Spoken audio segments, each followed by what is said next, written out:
गुरुर्ब्रह्मा गुरुर्विष्णु गुरुर्देवो महेश्वर गुरुर्साक्षात् परब्रह्म तस्मै श्री गुरुवे नमः। अवगुण मोरे बाप जी बख्शो गरीब नवाज, जो मैं पूत कपूत हूँ तो पिता को लाज। सियावर राम जय जय राम, मेरे प्रभु राम जय जय राम। लेकर तेरा आसरा चला करणी है काज, आज सभा में राखियो सतगुरु मेरी लाज। सियावर राम जय जय राम, मेरे प्रभु राम जय जय राम। श्री गुरु चरण सरोज रज, निज मन मुकर सुधार। वर्णो रघुवर विमल यश, जो लायक पद चार। सियावर राम जय जय राम, मेरे प्रभु राम जय जय राम। बुद्धिहीन तनु जानिके, सिमरो पवन कुमार। बल बुद्धि विद्या देहु मोहे, हरौ कलेश कवासी। सियावर राम जय जय राम, मेरे प्रभु राम जय जय राम। नहीं विद्या नहीं बाहुबल, नहीं खर्चन को दाम। मोह से पतित अपंग की, तुम पत राखो राम। सियावर राम जय जय राम, मेरे प्रभु राम जय जय राम। सत्संग सभा में पधारे हुए प्रभु प्रेमी सज्जनों, श्री रामचरितमानस के प्रथम सोपान बालकांड के अंतर्गत आज दुआ नंबर 270 से 271 तक का पाठ हुआ और मत अनुसार उसी की संक्षिप्त व्याख्या रहेगी। बड़ा ज्ञानप्रद गूढ़ रहस्यों से भरा हुआ ये प्रसंग लक्ष्मण परशुराम संवाद के रूप में हमारे सामने मौजूद है। अभी तक की कथा के अनुसार हमने श्रवण किया कि किस प्रकार भगवान राम ने उस धनुष को बीच में से ऐसे तोड़ा जैसे कोई साधक दोनों पुतलियों को, आंख के दोनों पुतलियों को एकाग्र करके तीसरे तीर पर ले आए। ऐसे ही भगवान राम ने उस धनुष को उठाया, तोड़ा और उसकी प्रत्यंचा चढ़ाई और कब टूटा किसी को पता ही नहीं।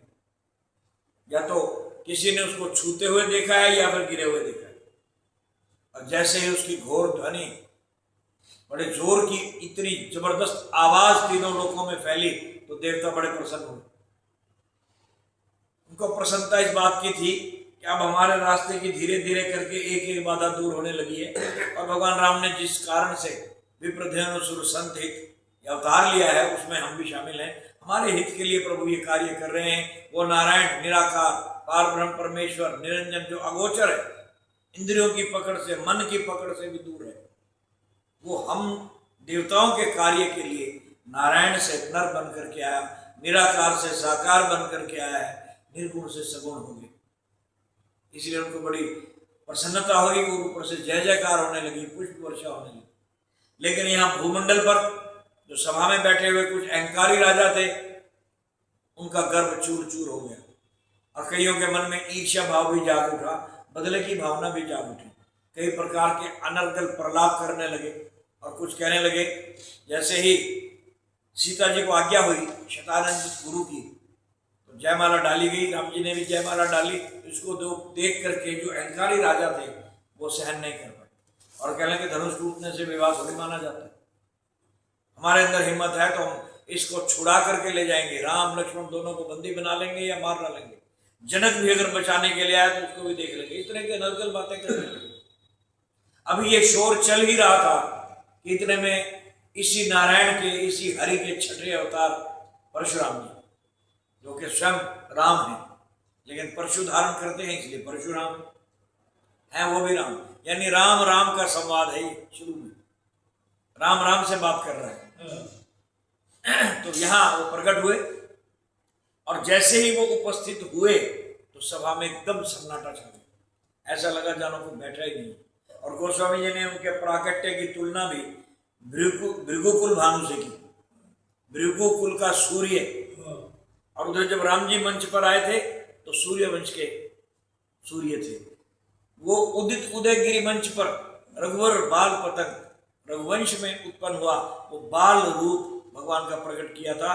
सौम्य रूप से जब सुबह सूर्य उदय होता है तो सबके लिए वंदनीय होता है, नमनीय होता है, सब उसको अर्घ्य देते हैं और प्रणाम करते हैं। और कई योगीश्वर तो कुछ देर तक उस उगते हुए सूर्य के साथ टकटकी लगा करके नेत्र ज्योति को भी बढ़ाते हैं, ऐसे उनका अभिनंदन करते हैं।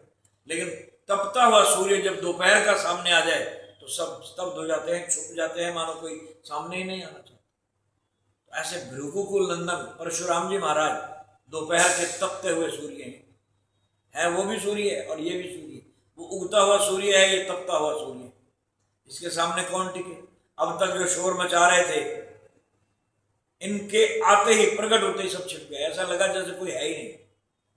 जैसे दोपहर की तपती हुई किरणें जब धरती पर पड़ती हैं तो चहचहाते हुए पक्षी भी घोंसलों में चले जाते हैं, धूप सहन नहीं कर पाते। सब लोग छाया ढूंढते हैं, छाता ढूंढते हैं, या कहीं कहीं ओट में जाकर के छुप जाते हैं। यही वो हाल वहां अहंकारी राजाओं का हुआ। और जैसे ही परशुराम जी आए, तुरंत विश्वामित्र जी महाराज ने राम और लक्ष्मण को ले जाकर के प्रणाम करवाया। दोनों ने प्रणाम किया तो विश्वामित्र जी ने हाथ उठा करके आशीर्वाद दिया, उनका परिचय करवाया। कहा महाराज ये राम और लक्ष्मण इनके नाम है और ये दोनों महाराज दशरथ के पुत्र हैं। उसके पश्चात जनक जी ने सीता जी को आगे ला करके सखियों सहित सीता जी आई, उनको प्रणाम कराया। और जैसे ही वो प्रणाम करने के लिए झुकी तो परशुराम के मुख से अखंड सौभाग्यवती हो भाव ये आशीर्वाद निकल। और यही जनक जी चाहते थे, परशुराम के प्रकोप का भाजन यहां कोई ना बने, विशेषकर राम और लक्ष्मण, क्योंकि धनुष तो इन्होंने तोड़ा है। तो इनको कहीं अपराधी समझ करके वो कुछ और ना बोल दें। जब अखंड सौभाग्यवती होने का आशीर्वाद मिल गया, तुरंत जनक ने बिना देर किए सीता जी का परिचय दिया और फिर अपनी बेटी को वहां से हटा दिया। सखियां लेकर के वहां चली गई जहां रानियां बैठी थी, वहां चली गई। इतनी देर में परशुराम जी को बाकी राजाओं ने भी अपने अपने परिचय देते हुए, अपने दादा के पिता के गोत्र बताते हुए प्रणाम किया। लेकिन परशुराम जी ने किसी के सवाल का प्रणाम का भी उत्तर नहीं दिया। फटकार करके टेढ़ी आंख से देखते हैं तो जिसकी तरफ आंख टेढ़ी करते हैं वो समझता है कि मेरी मौत आ गई। इतना भय है उनका। ऐसा भयंकर स्वरूप परशुराम जी का देख करके सब सहम गए। महारानी सुनैना को तो लगा कि विधाता ने बनी बनाई बात बिगाड़ दी। अच्छा भला मेरी शंकाएं दूर हो गई थी, मेरी मनोकामना पूरी हो गई थी। मैं जिस बालक पर संदेह कर रही थी कि इस छोटे से बालक को भेज करके महाराज जनक ने बहुत बड़ी मूर्खता दिखाई है, इनको किसी ने रोका भी नहीं। बाल मराल के मंदिर ले ही छोटा सा हंस का बच्चा क्या मंदराचल उठा सकता है? किसी ने नहीं समझाया, सब हमारा तमाशा देखने के लिए बैठे हुए। मेरी इस शंका और संशय को दूर कर दिया भगवान राम ने, धनुष तोड़ करके मेरा संदेह दूर हुआ। अभी मेरा मन खुशी से झूम ही रहा था कि ये एक और आफत आ गई। परशुराम जी को कौन नहीं जानता, इनके क्रोध से तो त्रिलोकी वाकिफ, वो भी सहम गई, पता नहीं क्या होगा, इतनी डर गई। और उधर सीता जी की हालत ये हुई कि जैसे भगवान ने एक अवतार, दूसरा अवतार जो लिया था ना नरसिंह भगवान के रूप में, तो जो भयंकर स्वरूप उन्होंने हिरण्याकश्यप को मारते हुए दिखाया था, उस रूप के सामने लक्ष्मी जी भी नहीं जा पाई, कोई उनको शांत नहीं कर पाया था। आखिरकार प्रहलाद ने ही जाकर शांत किया था। लक्ष्मी जी भी भयभीत हो गई थी, यहाँ सीता जी भयभीत हो गई, क्योंकि ये भी विष्णु के अवतार है और राम जी तो हैं ही साक्षात विष्णु। तो यहाँ लक्ष्मी स्वरूपा सीता जी भी थोड़ी सी सहम गई, डर गई, और बाकी राजा भी डर गए। पूरी सभा में सन्नाटा छा गया, क्योंकि परशुराम जी ने जैसे ही धनुषों को टूटे हुए देखा, टुकड़ों को देखा, तो एकदम आग बबूला हो गए और जनक की ओर देख करके कहने लगे, क्या जनक तेरे इस दरबार के अंदर ये राजाओं की भीड़ कैसी लगी हुई है? और ये बता ये धनुष किसने तोड़ा है? ये मेरे शिव का धनुष था, जल्दी उसका नाम बता, वरना जहां तक तेरा राज्य है पलट दूंगा। तेरे सिर पर जो ताज है तेरे सिर सहित उलट दूंगा वो भूमि जहां तक राज्य है तेरा, पलट दूंगा तेरे सर के सहित जो ताज है तेरा, जल्दी से उसका नाम बता। और ये सब राजा क्या परशुराम के नाम को भूल गए? जो इतना इकट्ठे होकर के इकट्ठे हो गया इनका। परशुराम जी के इस क्रोध को देख करके जनक जी को तो बहुत कड़वे शब्द प्रयोग किए उन्होंने। ऐ जड़ जनक जल्दी बतला, ये धनवा किसने तोड़ा है? कौन है जिसने मौत से नाता जोड़ा है? सीता से नहीं, मौत से नाता जोड़ा है, अर्थात धनुष को तोड़ करके उसने अपनी मौत को ललकारा है। कहने का तात्पर्य ये था। परशुराम जी इतने क्रोधित हैं और पूरी सभा में सन्नाटा छाया हुआ है और राम जी मुस्कुराते हुए ये सारी बातें सुन रहे हैं। लेकिन जब राम जी की दृष्टि सीता जी पर गई तो सीता जी को भयभीत देखा, और सीता भयभीत हो, राम जी ये बर्दाश्त नहीं कर सकते। मेरा भगत भयभीत हो तो फिर मैं भगत भयहारी क्यों कहलाऊंगा? कौन मुझे कहेगा कि मैं भगत भयहारी हूं? मेरा भक्त, मेरा शरणागत भयभीत हो ही नहीं सकता। सीता जी को भयभीत देख करके राम जी आ गए। श्री राम जय राम जय जय राम, श्री राम जय राम जय जय राम। बोले मन पछतानी सिया महकारी, विधि अब समरी बात बिगारी, भृगुपति कर स्वभाव सुनि सीता, अर्थ निमेश कल्प संबित। सीता जी का एक एक पल कल्प के समान बीत रहा है, इतनी भयभीत हो गई। तो राम जी ने जब सीता को भयभीत किया तो तब सब विलोके लोग सब जान जान की भीरु, हृदय ने हर्ष विषाद कछु, बोले श्री रघुवीर सियावर राम जय जय राम, मेरे प्रभु राम जय जय राम। भगवान राम समदर्शी हैं, पूर्ण पार ब्रह्म हैं, इसलिए उनको ना हर्ष ना शोक, इन चीजों का वास्ता नहीं। वो ना किसी खुशी में ज्यादा अधिक खुशी मनाते हुए दिखते हैं और ना ही किसी दुख को देख करके दुखी होते हैं। सम भाव से रहते हैं, सम्यक भाव, समत्व भाव, उनका एक जैसा भाव रहता है। तो भगवान राम पार ब्रह्म परमेश्वर समत्व रूप में सामने खड़े हुए हैं, किसी का भय नहीं, कोई डर नहीं। परशुराम जी क्या बोल रहे हैं इस चीज की भी चिंता नहीं, लेकिन बीच में आना पड़ा, बोलना पड़ा, किस लिए? जानी सीता, सीता जी को भयभीत देख करके बोले सब है विलोक के लोग सब जानी जान की भी, सब लोग डरे हुए हैं, पूरी सभा डर गई। ये देख लिया, लेकिन विशेष तौर पर जानकी जी को डरा हुआ देखा। जब जानकी जी को सीता को डरा हुआ देखा, यानी भक्ति भयभीत हो जाए तो फिर भक्त हरण कैसे कहलाएंगे, भय हरण कैसे कहलाएंगे? भगत भयहारी है ये तो सीता जी को भयभीत देख करके तुरंत हृदय न हर्ष विषाद कछु, बोले श्री रघुवीर, मन में ना कोई खुशी है कि मैंने धनुष तोड़ डाला, इस बात का कोई अहंकार चेहरे पर दिखाई दे रहा हो, ना कोई खुशी कि मैंने सीता से विवाह कर लिया, मेरा विवाह हो जाएगा। जैसे एक दूल्हे को विवाह की खुशी होती है, वो भी नहीं है राम जी के चेहरे पर। ये भाव नहीं है कि मेरा विवाह हो रहा है, ज्यादा खुश नजर आए। और डर तो है ही नहीं, ना चेहरे पर भय है, ना डर है, ना विषाद है, ना कोई खुशी है, और ना ही अहंकार के चिन्ह है। इन सब से परे जो शख्सियत है, जो हस्ती है, उसी का नाम है राम। वही है पार ब्रह्म परमेश्वर, जो इन द्वंद्वों से परे है। कोई द्वंद्व उसको छू नहीं सकता। शोक, हर्ष, जीवन, मृत्यु, लाभ, हानि, भय, ये सब उससे दूर है। तो ऐसे में प्रभु राम तुरंत आगे आए और कौन से वचन बोले? बोले हृदय ने हर्ष विषाद कछु, बोले श्री रघुवीर। बोले सौम्य मीठी वाणी भगवान राम बोले।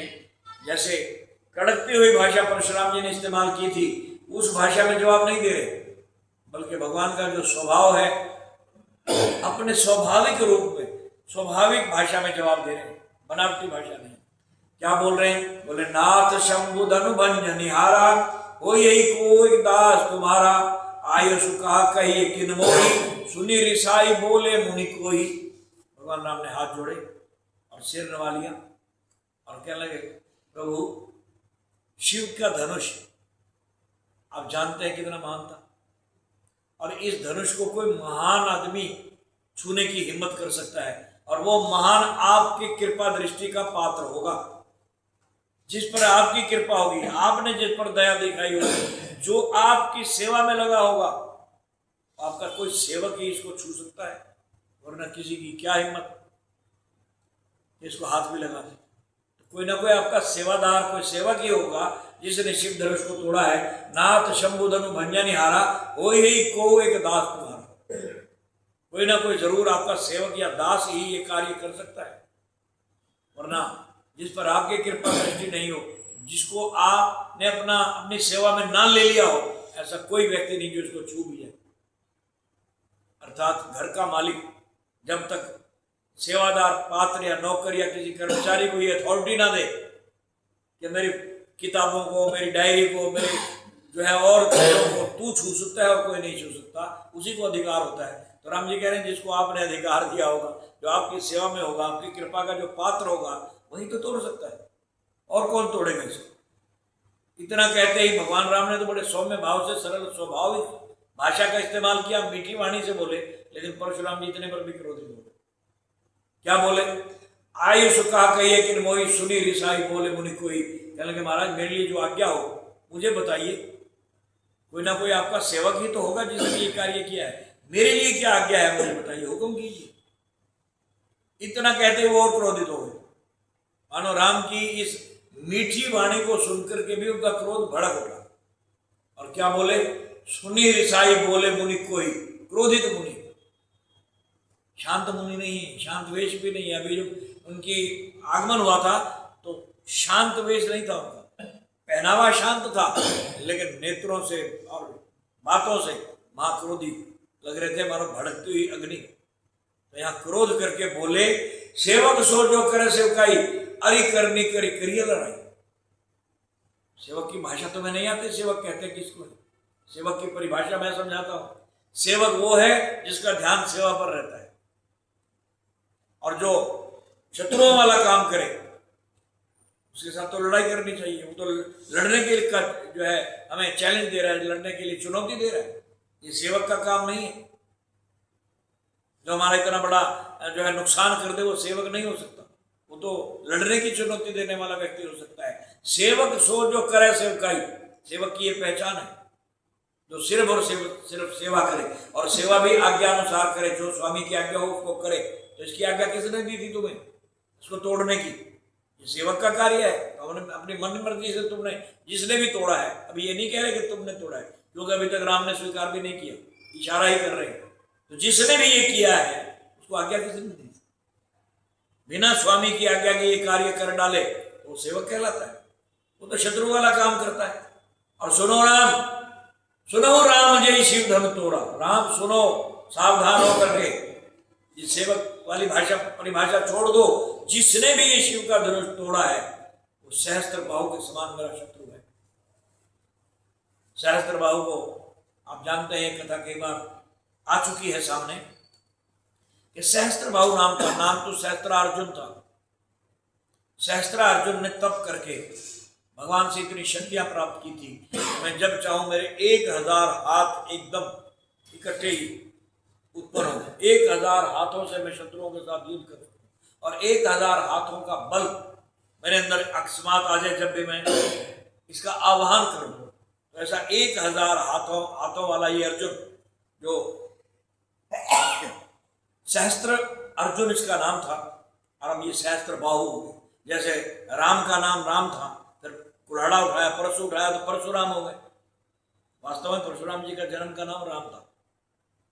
तो राम से परशुराम तब हुए जब शिव की भक्ति करके ये परशु भगवान शंकर से प्राप्त किया, तो फिर परशुराम। इसी प्रकार ये सहस्त्र बाहु नाम का था तो क्षत्रिय राजा, लेकिन इतना अहंकारी हो गया वरदान प्राप्त करके कि ये किसी को कुछ नहीं समझता था, बल्कि राक्षस भी इसके साथ मित्रता करके इसने वही कारनामे शुरू किए जो राक्षस लोग करते थे, यानी विधि के विधान के विपरीत। राक्षस क्या करते थे? जिस काम के लिए परमात्मा ने अवतार लिया वो सब उसके उलट करते थे। गौओं का सर्वनाश, गौओं को मारना, गौ हत्या करना, ब्राह्मणों की हत्या करना, यज्ञ विध्वंस करना, ये कार्य थे उनके। तो ये सहस्त्र बाहु भी अपने ताकत के घमंड में चूर होकर के एक बार महर्षि जमदग्नि की गौशाला में जा पहुंचा, उनके आश्रम में चला गया। और जब वहां गया, महर्षि जमदग्नि परशुराम जी के पिता हैं, उन्होंने इनका बड़ा स्वागत किया। भाई इतना छत्रपति राजा आया है तो राजा का सम्मान भी तो राजा जैसा ही होना चाहिए ना।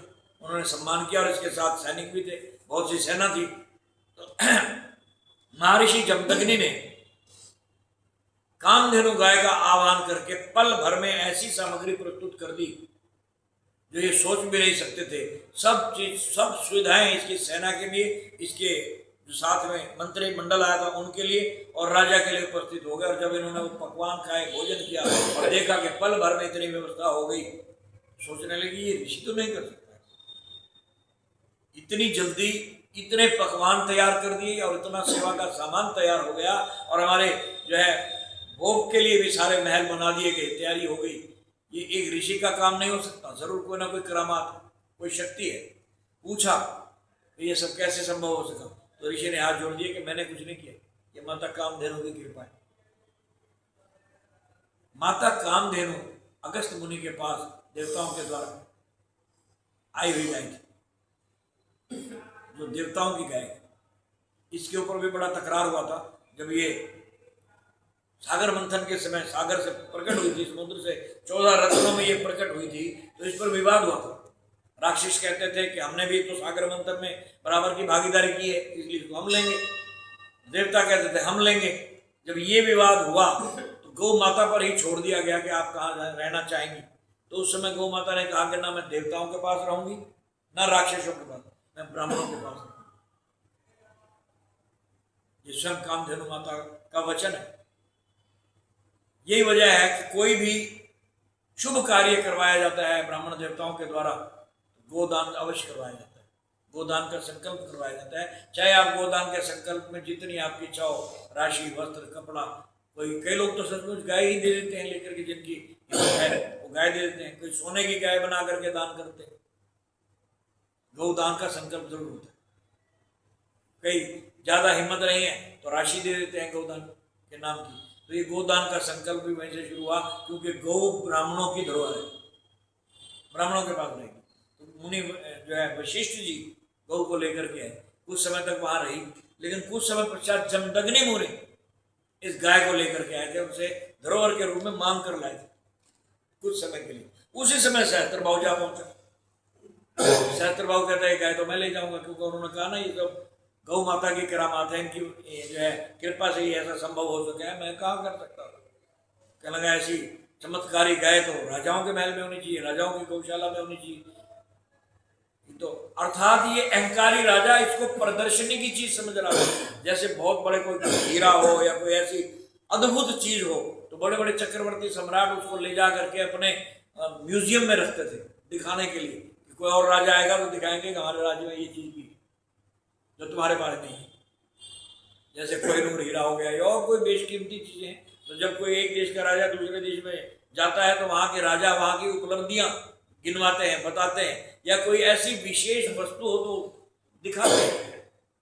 वो तो इसको प्रदर्शन की चीज समझ रहा था कि मेरे यहाँ का कल को कोई और राजा महाराजा आया करेंगे, मैं दिखाऊंगा कि मेरे पास कामधेनु। लेकिन कामधेनु प्रदर्शन की वस्तु नहीं, दर्शन की वस्तु। इसी की एक वंशज हमें भी सौभाग्य प्राप्त हुआ, सुरभि गाय के नाम से मशहूर है वो। हम भाई कुछ दिनों पहले वृंदावन गौशाला के अंदर तो राजेंद्र दास जी के गौशाला है, वहाँ हम गए थे।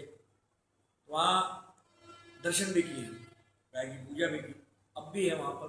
और वहाँ अभी पिछले ही हफ्ते कलकत्ता का एक बहुत बड़ा सेठ अपने बच्चों को लेकर के वहाँ आया। उनका जो रिंग सेरेमनी है ना वहाँ पर की गौशाला में। सचमुच एक सनातनी को करना भी ऐसे चाहिए। होटलों में जाकर के रिंग सेरेमनी या प्रदर्शनियां या जन्मदिन या ये मनाने से धन का एक प्रदर्शन है। सही सदुपयोग कर रहे हैं तो मंदिर में आके करो, या मंदिर में भगवान के आगे मत्था टेक करके संकल्प करो, या कोई भी और अच्छा कार्य करना है या सुंदरकांड का पाठ करवा करके जन्मदिन मनाओ। ऐसे शुभ कार्य ऐसे होने चाहिए। या कोई और कोई मांगलिक कार्य कर रहे हैं तो गौशाला में करो। भगवान श्री कृष्ण का नामकरण संस्कार गौशाला में ही हुआ, सबको पता है। गौशाला के अंदर जाकर के जो कार्य किए जाते हैं, सनातनियों का ये धर्म है कि वो कई गुना लाभकारी होते हैं और निर्विघ्न पूर्ण भी होते हैं।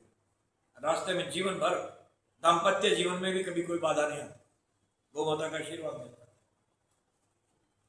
तो ये अहंकारी राजा सहस्त्रबाहु कहता है कि ये गाय मुझे दे दो। महर्षि जमदग्नि ने कहा कि ये प्रदर्शन की चीज नहीं है जो तुम ले जाकर के वहां दूसरे राजाओं को दिखाते थे, ये तो पूजनीय है भाई, इसकी पूजा करो, इसका आपको दूध चाहिए, गोमूत्र चाहिए, जो वस्तु चाहिए वो हम दे देंगे, लेकिन गाय नहीं दे सकते। जब उन्होंने देने से मना किया तो इसने 1000 हाथ का बल, इतना बड़ा अहंकार, इसने वहीं युद्ध कर दिया। युद्ध में उनके कई ऋषि घायल हो गए, कई मारे गए, स्वयं जमदग्नि का भी वध कर डाला और गाय को लेकर के चल पड़े। तो इनकी माता रेणुका ने जब ये दृश्य देखा, एक जगह तो ये जिक्र है कि रेणुका ने भी तलवार उठा करके इनका मुकाबला किया, स्वयं लड़ी लेकिन नहीं बचा पाई। फिर इन्होंने 21 बार अपनी छाती पीटी और क्रंदन किया बड़े जोर का, और इनकी आवाज सुन करके महेंद्र पर्वत पर बैठे हुए इनके ये सबसे छोटे पुत्र परशुराम जी ये आए और इन्होंने देखा अपनी मां की इस हालत को। तब इन्होंने प्रतिज्ञा ली कि 21 बार मेरी मां ने छाती पीटी है, तो इन्होंने भी 21 बार क्षत्रियों का वध किया, क्षत्रिय राजाओं को राज्य से विहीन कर दिया और पूरी धरती इक्ष्वाकुओं को दान दे दी, कश्यप मुनि को दान दे दी, ब्राह्मणों को दान दे दी और गौ को छुड़वा करके लाए। किसी ने पूछा कि 21 बार राजाओं को क्यों मारा, आपकी शत्रुता तो सहस्त्रबाहु से थी, उसको तो आपने मार ही डाला, बाकियों को क्यों मारा? बोले बाकियों को इसलिए मारा, ये बड़ा सुंदर प्रसंग है कि अगर हमारे सनातन पर, हमारे मोहल्ले में, हमारे धर्म पर अगर कोई शक्तिशाली दूसरी शक्तियां प्रहार करती हैं और हम वीडियो बनाते रहते हैं तो धिक्कार है हमें क्षत्रिय कहलाने पर और सनातनी कहलाने पर। किसी नारी पर जुल्म हो रहा और हम वीडियो बना रहे हैं, उसकी मदद के लिए आगे आना चाहिए। तो परशुराम जी कहते हैं कि ये राजा क्या कर रहे थे, ये भी तो क्षत्रिय राजा थे। एक क्षत्रिय राजा पूरी प्रजा पर, पूरे ब्राह्मणों पर, गौ ब्राह्मण पर अत्याचार कर रहा है और बाकी क्षत्रिय राजा देख रहे हैं, कोई उसका विरोध नहीं कर रहा। अगर ये विरोध करते तो मुझे आना ही ना पड़ता। ब्राह्मण क्यों शस्त्र उठाए अगर क्षत्रिय रक्षक बनकर के आगे खड़ा हो जाए तो? भगवान श्री कृष्ण ने महाभारत के युद्ध में कहीं शस्त्र नहीं उठाया, एक क्षत्रिय को आगे करके धर्म की रक्षा करवाई है। और यही कहा है कि तस्मात् उत्तिष्ठ कौन्तेय युद्धाय कृत निश्चय, क्षत्रिय है तो धर्म की रक्षा कर। फिर धर्म है रक्षा करना, धर्म खतरे में है, धर्म के ऊपर आंच आई है तो इसकी रक्षा क्षत्रिय करेगा, ब्राह्मण नहीं। ब्राह्मण मार्गदर्शक है, ब्राह्मण ज्ञान का प्रतीक है। तुझे एक ब्राह्मण ने इतना बलवान बना दिया है, इतना ज्ञान दे दिया है कि अब वो कार्य तुझे करना है, और वो ब्राह्मण से द्रोणाचार्य। इसलिए तू क्षत्रिय है, क्षत्रिय का कर्म कर, क्षत्रिय का धर्म निभा, जो तेरा धर्म है, अपने धर्म से पीछे मत हट। लेकिन यहां तो परशुराम जी ने देखा कि क्षत्रिय ही पीछे हट गए। एक क्षत्रिय अन्याय कर रहा है, सहस्त्रबाहु शक्तिशाली राजा, और उसका साथ दे रहे हैं राक्षस लोग। रावण ने भी जो है सहस्त्रबाहु के साथ लड़ाई करी थी और सहस्त्रबाहु ने तो उसको, रावण को भी गिरफ्तार करके अपनी गुणशाला में डाल दिया था। इतना शक्तिशाली राक्षसों का साथ ले रहा था और क्षत्रिय लोग तमाशा देख रहे थे, कुछ नहीं कर पा रहे थे। इसलिए ब्राह्मण को कुल्हाड़ा उठाना पड़ा, शस्त्र उठाना पड़ा परशुराम को। जब क्षत्रिय ही मूक दर्शक बने हुए हैं तो इनको भी जिंदा रहने का अधिकार नहीं है, राज्य करने का अधिकार नहीं है। हनुमान जी महाराज ने जब लंका जलाई और वहां से जब वापिस आने लगे, समुद्र लांग करके वापिस आने लगे, तो आकाश में छलांग लगाते ही किलकारी मारी, गर्जना की बड़े जोर की, और जैसे ही गरजे तो क्षत्रिय राक्षसियों के गर्भ गिर गए। किसी ने पूछा हनुमान जी ये क्या किया? ये तो बेचारे अभी गर्भ में थे, राक्षस बालक अभी पैदा भी नहीं हुए थे, इनको जन्म से पहले ही मार डाला। बोले हाँ, इसलिए कि कोई आगे दोबारा कोई रावण पैदा ना हो। राक्षसों के कुल में जो बालक पैदा होंगे वो राक्षस ही तो होंगे, और उसके लिए बार बार मेरे प्रभु को यहाँ आना पड़ेगा, अवतार लेकर के आना पड़ेगा, बार बार सीता का अपहरण करवाना पड़ेगा। इसलिए आने वाली पीढ़ी ही नष्ट कर देना। अब जो भी आएंगे आगे, मुझे त्रिष्टा ने इशारा कर दिया है कि विभीषण को राज्य मिलेगा, और आने वाले बेशक निशाचर हों, राक्षस हों, लेकिन घर घर में राम के नाम की दुआई मिलेगी, राम के नाम की माला जपी जाएगी, राम के नाम के मंत्र पढ़े जाएंगे। तो ये राज भले ही विभीषण का होगा, लेकिन होगा राम राज्य। इसलिए मैंने आने वाली पीढ़ी को इनका नष्ट कर दिया कि नई पीढ़ी जो है वो राम भक्त होगी। परशुराम जी ने कहा कि ये राजा तमाशबीन बने हुए थे, एक ऐसे क्षत्रिय राजा का जुल्म देख करके भी आवाज नहीं निकल रही थी और बल्कि उसका साथ दे रहे थे चुपचाप, इसलिए मैंने इनको भी मारा। आगे जो अब राजा आएगा, क्षत्रियों में जो राजा आएगा वो मूक दर्शक नहीं बल्कि धर्म की स्थापना करने वाला है, और वो क्षत्रिय राजा आएगा भरत। इसलिए एक ब्राह्मण को शस्त्र उठाना पड़ा, क्योंकि क्षत्रियों ने जुल्म होते देखकर भी आंखें बंद कर ली। परशुराम जी ने सहस्त्रबाहु को मारा। आज उसी की याद दिला रहे हैं परशुराम जी। क्या कह रहे हैं कि सुनो राम जय शिव धनु तोड़ा, सहस्त्रबाहु सम सो रिपु मोरा। राम कान खोल के सुन लो, सेवक वाली बात नहीं, इसको हंसी में या इधर उधर की बातों में मत घुमाओ। सेवक वो होता है जो केवल और केवल सेवा पर जिसका ध्यान हो। सेवक का काम अपने मालिक के विपरीत कार्य करना नहीं होता। अपने मालिक के हुक्म के बगैर कोई भी कार्य कर रहे तो वो शत्रु कहलाता है, शत्रु जैसा काम करता है। और जिसने भी ये शिव धनुष तोड़ा है वो सहस्त्र बाहु के समान मेरा शत्रु है। यहाँ सहस्त्र बाहु की याद दिलाई है परशुराम जी ने कि सुनो राम जय शिव धनु तोड़ा, सहस्त्र बाहु सम सो रिपु मोरा, सो बिलगाओ बिहाई समाजा, न तो मारे जय हैं सब राजा। सारे राजा कान खोल करके सुन लें, अगर वो मेरा शत्रु जिसने शिव धनुष को तोड़ा है, तुम में से कोई भी है, उसको आगे कर दो, तुम्हारे प्राण बच जाएंगे। नहीं तो वो तो मरेगा ही मरेगा, साथ में तुम्हें भी मार डालो, तुम भी मरोगे। जैसे परशुराम जी का जो है यही शुरू से भी यही सुन रहा कि जिसने भी सहस्त्र बाहु का साथ दिया वो भी सब मारेंगे। कहना कि अगर मेरे उस शत्रु को तुम छुपाओगे तो समझो सहस्त्र बाहु के समान मेरे अपराधी हो। इस तरह मैंने उसका साथ देने वालों का 21 बार वध किया, यहां भी मैं सर और धड़ों से रंगभूमि को भर दूंगा, जल्दी उसको मेरे सामने ले आओ। परशुराम जी का क्रोध बढ़ता चला गया और राम जी सौम्य भाव से प्रार्थना कर रहे हैं, सरल भाव से। क्या कह रहे हैं? सो बिलगाओ बिहाई समाजा, न तुम्हारे जय सब राजा। जैसे ही उसने इस प्रकार की धमकी दी तो फिर महाकाल लक्ष्मण जी शेष अवतार कहां शांत रहने वाले थे, जो महाराज जनक की बात सुनकर के नहीं चुप कर पाए, देखते रहे कि अभी राम जी कुछ करेंगे। इसने इतनी बड़ी बात कह डाली कि मैंने सुना है कि धरती वीरों से खाली हो गई है। विद्यमान रघुकुल मणि जानी और वीर विहीन मही में जानी, ऐसा कह रहा है ये। उसको भी लक्ष्मण जी ने भरी सभा में ऐसे शब्दों से संबोधित किया था, खाली श्री भी नहीं, कुछ भी नहीं, खाली जनक कही अस अनुजित वाणी, श्री भी नहीं लगाया आगे। लक्ष्मण जी महाकाल है, क्रोध कर सकते हैं, और इनके क्रोध को देख करके कई बार देवताओं ने भी आकाशवाणी की। जब भरत जी आए तो इनको क्रोध आया तो वहां पर भी यही कहा था कि आज राम सेवक जस लयो, भरत ही समर सिखावन दयो। आज भरत शत्रुघ्न जो दोनों भाई आ जाए, शत्रुघ्नी सेना लेकर के आ जाए, सबको मार डालूंगा और बता दूंगा राम सेवक कैसे करते। तब देवताओं ने आकाशवाणी की कि लक्ष्मण जी शांत हो जाइए, जल्दबाजी में उठाया गया कदम कई बार बाद में पछतावा होता है, पछताना पड़ सकता है। जल्दबाजी में आप समर्थ हो, कर सकते हो, जो कह रहे हो कर भी सकते हो, इसमें कोई शक नहीं है, लेकिन सोच समझ करके किया हुआ कार्य सही होता है। बिना सोच समझ के जल्दबाजी में किया हुआ कार्य नुकसानदायक होता है। इसलिए आपने जो कहा बिल्कुल सत्य है, आप ऐसा कर सकते हो, लेकिन जल्दबाजी में नुकसान मत उठा बैठना।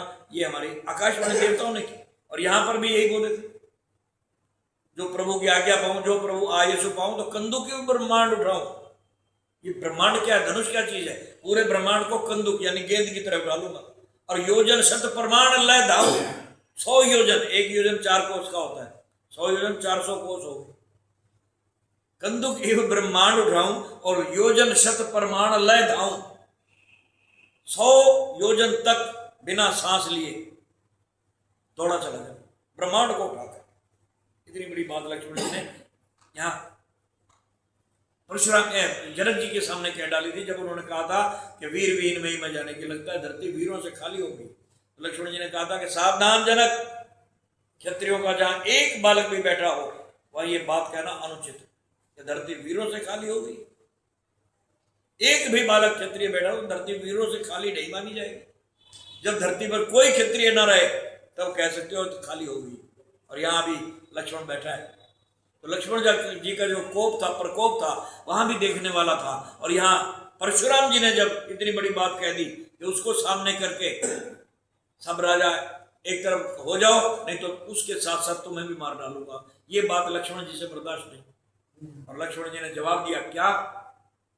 बोले, सुने मुनि वचन लखन मुस्काने। लक्ष्मण जी ने परशुराम जी की इस तरह क्रोध बड़ी चैलेंज भरी बात जब सुनी तो मुस्कुरा करके बोले, क्या बोले? कि बोले परशुधरहि अपमाने, मुस्कुरा भी रहे हैं और साथ साथ व्यंग्यात्मक बात भी बोल रहे हैं, ऐसी भाषा का इस्तेमाल कर रहे हैं जिससे उसको अपमान महसूस हो। बातों ही बातों में उसका अपमान भी कर रहे हैं। क्या करेंगे? बहु दोनों तोरी लड़काई कबो ने असर स्कीन गोसाई। अब ये अपमान भरी बात थी, उनको एक किस्म की अपनी भाषा में कहें तो उसकी खिंचाई कर रहे हैं। चलेंगे महाराज, एक बात बताओ, बच्चे जब थे, हम छोटे छोटे थे तो हम तो खेला करते थे। क्षत्रिय राजकुमारों के खिलौने क्या होते हैं? तलवारबाजी, धनुष धारण करना, घोड़सवारी, यही तो हमारे खेल होते हैं। और बचपन में ऐसी ऐसी धनुइयां तो हमने बहुत सारी तोड़ डाली, तब तो कभी आपने क्रोध नहीं किया। इसमें ऐसे कौन सा लाल लगे थे जो आपको इतना क्रोध आ गया? लक्ष्मण जी बातों ही बातों में परशुराम जी के क्रोध को और बढ़ा रहे हैं, मानो हवन में घी डाल रहे हैं, क्रोधाग्नि को और भड़का रहे हैं। तो कहने लगे, बहु धनुई तोरी लड़काई। बचपन में ऐसी ऐसी धनुइयां, धनुष भी नहीं धनुइयां, और शिव धनुष को धनुई बता रहे हैं। जैसे बच्चे खेलते हैं ना, छोटी छोटी धनुषियां बना करके, धनुही बना करके, तो इतने महाभारी शिव जी के धनुष को धनुही कह करके परशुराम जी की आंख को और भड़का रहे हैं। मेरे गुरु के धनुष को आम धनुष कह रहा है, वो भी धनुष भी नहीं, धनुही धनुही कह रहा है। बहु धनुही तोरी लड़काई कबो ने अस रिस्कीन गोसाई। हे स्वामी, आज तक तो कभी आपने ऐसा क्रोध नहीं किया, इतनी धनुषियां आपने तोड़ी, धनुइयां आपने तोड़ी, तो इसमें कौन सा लाल लगे थे? एक धनुष पर ममता के हेतु सुनी रिसाई के भृगुकुल केतु। इस धनुष पर ऐसी कौन सी जो है आपकी ममता जाग उठी जो इसके टूटने से आपको इतना दुख हो रहा है? इससे क्या विशेष लगाव था? कैसी ममता थी आपकी इसके ऊपर? किस कारण से इतनी ममता इस पर दिखा रहे हो? इतना सुनते ही परशुराम जी क्रोधित हो गए, क्रोध भड़क उठा। अभी राम जी की बात सुन करके भड़के थे तो लक्ष्मण जी बीच में आ गए। लक्ष्मण जी ने और घी डाल दिया। लक्ष्मण जी की बातें तो राम जी की तरह सौम्यवादी तो नहीं है, सरल तो नहीं है, लेकिन ये मुस्कुरा करके भी ऐसी बात कह देते हैं कि सुनने वाला एकदम जल उठ जाए, क्रोध और भड़क उठे। परशुराम जी से बर्दाश्त नहीं हुआ और सुनी रिसाई कह भृगुकुल केतु। लक्ष्मण जी की बात सुनकर के क्रोधित होकर के परशुराम जी बोले रे नृप बालक काल बस, बोलत तो ही न सवार, धनुई राम त्रिपुरारी धनु विदित सकल संसार। अरे वो मूर्ख बालक, तुझे इतना भी पता नहीं धनुई और धनुष में क्या फर्क होता है? तू इस भगवान शंकर के इस महान धनुष को छोटी सी धनुई के समान लगा रहा है। बालकपन में हमने धनुइयां तोड़ डाली। अरे बचपन में तुमने तोड़ी होंगी, खेले होगे, तुम बच्चे थे, लेकिन ये धनुष मेरे इष्ट देव का धनुष था और इसको मैं सदा उठते ही प्रणाम करता था। मेरे लिए तो भगवान शंकर के कंधे का ये श्रृंगार था और इसको मैं ही नहीं पूजता सारा संसार था।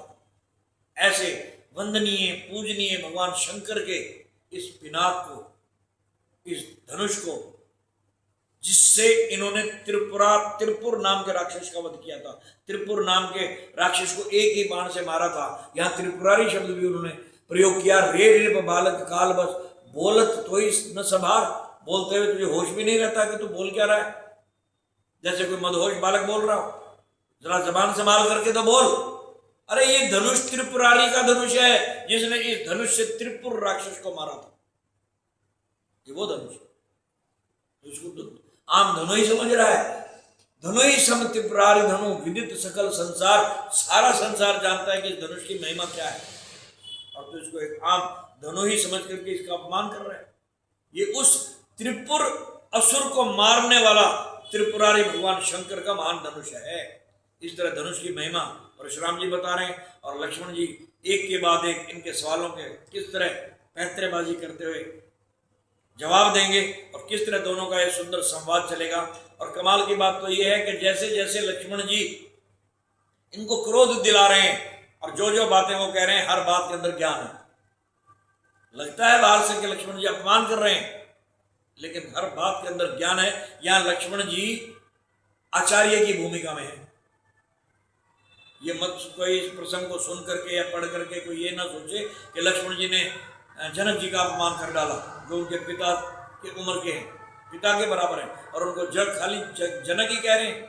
जनक कही ऐसा अनुचित वाणी, ऐसा कह रहे हैं। आगे श्री नहीं, महात्मा नहीं और कोई संबोधित शब्द नहीं, अलंकार भी नहीं लगा रहे और खाली जनक बोल रहे हैं, तो इसमें उनका अपमान नहीं है। इस बात को जनक जी ने भी माना, जनक जी ने भी हाथ जोड़ दिए थे कि मेरा अहंकार जो था, मेरा अज्ञान जो था, आपने दूर किया। और ये अज्ञान दूर करने वाले को आचार्य कहते हैं, गुरु कहते हैं। और गुरु के सामने शिष्य भले ही बूढ़ा हो, उससे बड़ी उम्र का हो, शिष्य शिष्य होता है, गुरु गुरु होता है।